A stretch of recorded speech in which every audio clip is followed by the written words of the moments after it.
सहदेवश्च सुघोषमणि पुष्पिकौ काश्यश्च प्रमेशवासा शिखंडी च महारथः धृष्टद्युम्नो विराटश्च सात्विकीश्च अपराजिताः द्रुपदो द्रौपदेयाश्च सर्वशाः पृथ्वीपते सौभद्रश्च महाबाहुः शंखान् दध्मौ पृथिक् पृथिक् सघोषो धार्तराष्ट्राणाम् हृदयानि विदारयत् नभश्च पृथ्वीं चैव तुमुलो व्यनुनादयन्।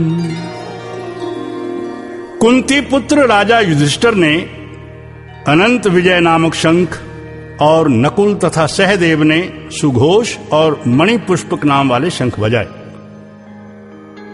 श्रेष्ठ धनुष वाला काशीराज और महारथी शिखंडी और धृष्टद्युम्न तथा राजा विराट और अजय सात्विकी तथा राजा द्रुपद और द्रौपदी के 5 पुत्र और बड़ी भुजा वाला सुभद्रा पुत्र अभिमन्यु, इन सब ने हे राजन अलग अलग शंख बजाए और उस भयानक शब्द ने आकाश और पृथ्वी को भी शब्दायमान करते हुए धृतराष्ट्र पुत्रों के हृदय विदीर्ण कर दिए। अथ विवस्थितान् दृष्ट्वा धार्तराष्ट्रान् कपिध्वजः प्रवृत्ते शस्त्र संपाते धनुरुद्यम्य पांडवाः ऋषिकेशं तदा वाक्यम् इदमाह महीपते सेनयोरुभयोर्मध्ये रथं स्थाप्य मे अच्युत यावदे तान् वीक्षेऽहम् योधुकामान् अवस्थितान् कैरुमया सह योधव्यम् अस्मिन् रणसमुद्यमे। हे राजन, उसके उपरांत कपिध्वज अर्जुन ने खड़े हुए धृतराष्ट्र पुत्रों को देखकर उस शस्त्र चलने की तैयारी के समय धनुष उठाकर ऋषिकेश भगवान श्री कृष्ण महाराज से यह वचन कहे, हे अच्युत, मेरे रथ को दोनों सेनाओं के बीच में खड़ा करिए। जब तक मैं इन स्थित हुए युद्ध की कामना वालों को अच्छी प्रकार देख लूं कि इस युद्ध रूप व्यापार में मुझे किन किन के साथ युद्ध करना योग्य है।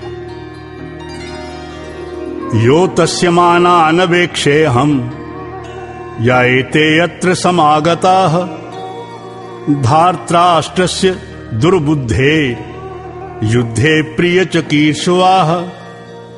और दुर्बुद्धि दुर्योधन का युद्ध में कल्याण चाहने वाले जो ये राजा लोग इस सेना में आए हैं, उन युद्ध करने वालों को मैं देखूंगा। संजय उवाच एव मुक्तो ऋषिकेशो गुडाकेशेन भारत सेनयोरुभयोर्मध्ये स्थापित्वा रथोत्तमम् भीष्म द्रोण प्रमुखताः सर्वेषां च महीक्षितान् उवाच पार्थ पश्यैतान् संवेतान् कुरूनिति तत्रा पश्यत् स्थितान् पार्थः पितॄनथ पितामहान् आचार्यान् मातॄन् भ्रातॄन् पुत्रान् पौत्रान् सखींस्तथा श्वशुरान् सुहृदश्चैव सेनयोरुभयोरपि तान् समीक्ष्य स कौन्तेयः सर्वान् बन्धून् अवस्थितान् कृपया पर्याविष्टो विषीदन्निदम् अब्रवीत्। संजय बोला, हे धृतराष्ट्र, अर्जुन द्वारा इस प्रकार कहे हुए महाराज श्री कृष्णचंद्र ने दोनों सेनाओं के बीच में भीष्म और द्रोणाचार्य के सामने और संपूर्ण राजाओं के सामने उत्तम रथ को खड़ा करके ऐसे कहा कि हे पार्थ, इन इकट्ठे हुए कौरवों को देख।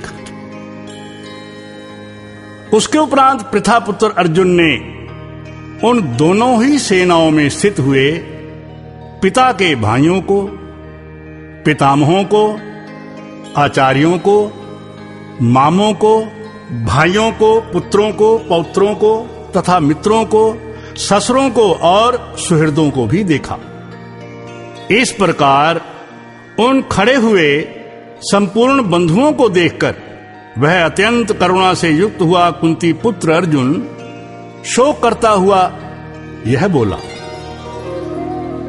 अर्जुनो वाच दृष्ट्वेमं स्वजनं कृष्ण युयुत्सुं समुपस्थितं सीदन्ति मम गात्राणि मुखं च परिशुष्यति वेपतुश्च शरीरे मे रोमहर्षश्च जायते गांडीवं शरंस्ते हस्तातुक्चैव परिदह्यते न च शक्नोम्यव स्थातुं भ्रमतीव च मे मनः निमित्तानि च पश्यामि विपरीतानि केशव न च श्रेयो अनुपश्यामि हत्वा सजनमाहवे।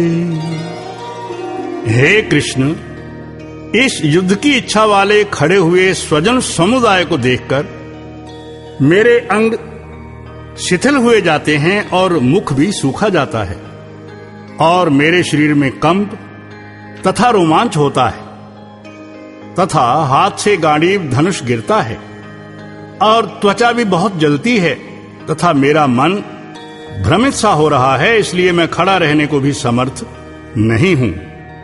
और हे केशव, लक्षणों को भी विपरीत ही देखता हूं तथा युद्ध में अपने कुल को मारकर कल्याण भी नहीं देखता हूं।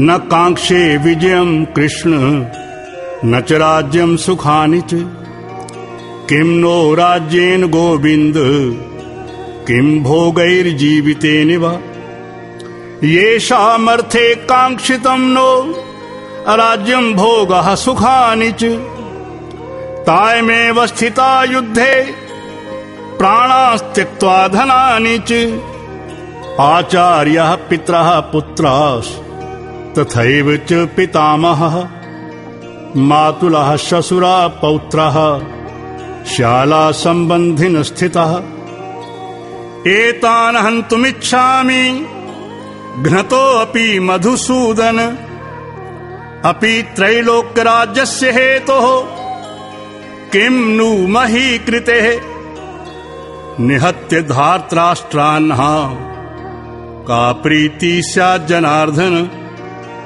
पापमेवाश्रयेदस्मान् हत्वैतानाततायिनः।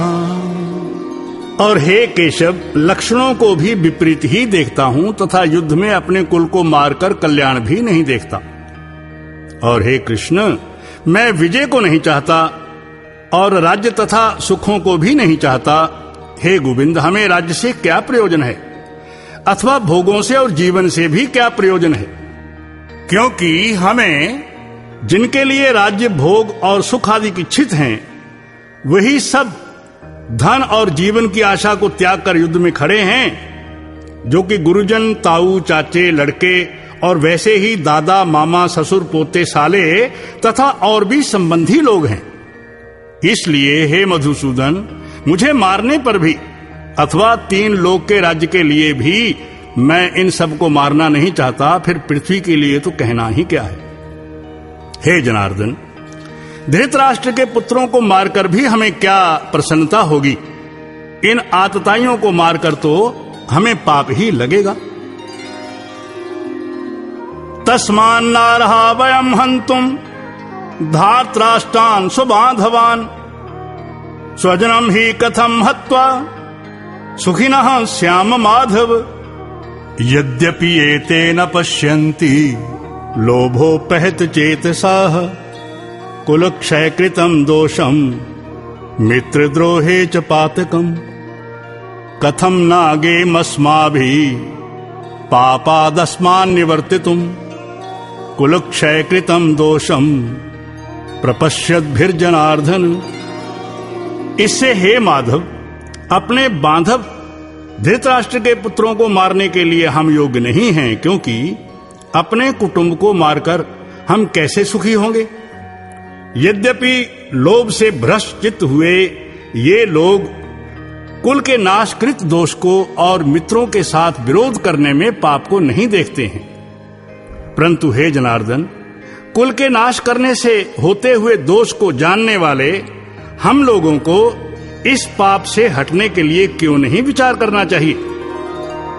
कुल क्षय प्रणश्यन्ति कुल धर्मा सनातनाः धर्मे नष्टे कुलम कृच्छनम अधर्मो अविभक्तियुत अधर्मा विभवात् कृष्ण प्रदुष्यन्ति कुल स्त्रियाः स्त्रीषु दुष्टासु वाषणेय जायते वर्ण संकरः संकरो नरकायैव कुलघनानां कुलस्य च पतन्ति पित्रो येषां लुप्तपिण्डोदक क्रियाः दोषैरेतैः कुलघनानां वर्ण संकर कारकैः उत्साद्यन्ते जाति धर्माः कुल धर्माश्च शाश्वताः उत्सन्न कुल धर्माणां मनुष्याणां जनार्दन नरके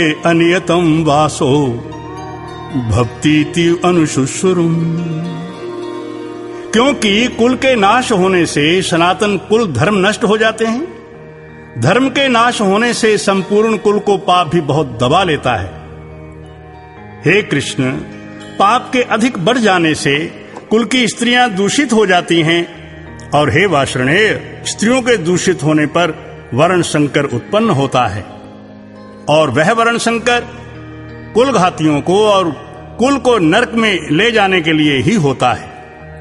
लोप हुई पिंड और जल की क्रिया वाले इनके पितर लोग भी गिर जाते हैं और इन वर्ण संकर कारक दोषों से कुल घातियों के सनातन कुल धर्म और जाति धर्म नष्ट हो जाते हैं तथा हे जनार्दन, नष्ट हुए कुल धर्म वाले मनुष्यों का अनंत काल तक नरक में वास होता है, ऐसा हमने सुना है।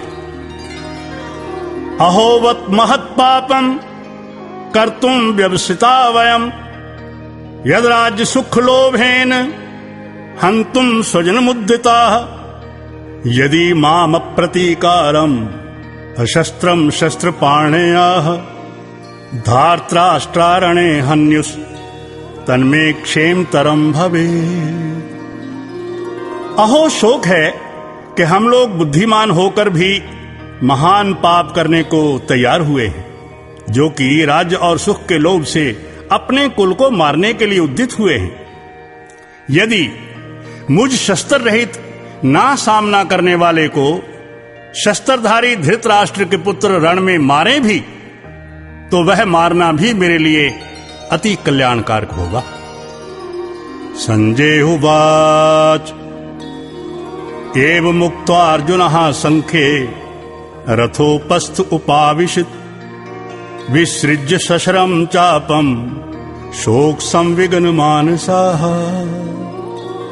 संजय बोला कि रणभूमि में शोक से उद्विग्न मन वाला अर्जुन इस प्रकार कहकर बाण सहित धनुष को त्याग कर रथ के पिछले भाग में बैठ गया। ओम तस्सदिति श्रीमद् भगवद गीता सूपनिषत्सु ब्रह्म विद्यायां योग शास्त्रे श्री कृष्णार्जुन संवादे अर्जुन विषाद योगो नाम प्रथमो अध्यायः। हरि ओम तत्सत्, हरि ओम तत्सत्, हरि ओम तत्सत्।